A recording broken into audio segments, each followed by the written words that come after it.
la grande chose qu'il faut expliquer, c'est cette histoire de la menace russe.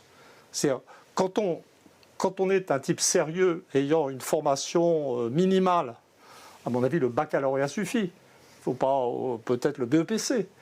Ça n'existe peut-être plus, je ne sais pas. Je veux dire,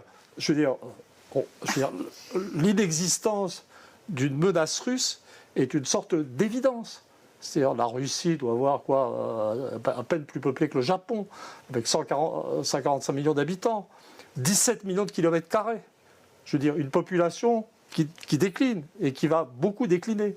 Donc se représenter la Russie en menace pour l'Occident, on est dans un domaine qui, je veux dire, j'avais proposé à l'époque de fonder une école de géopsychiatrie plutôt que géopolitique. Sur qu'est-ce qui se passe dans la tête de dirigeants, c'est ça qu'il faut expliquer, qui abreuvent d'une menace russe. Alors quand on regarde les sondages d'opinion en Europe, on voit que les populations sont assez prises, pas globalement, mais quand même les opinions suivent assez bien.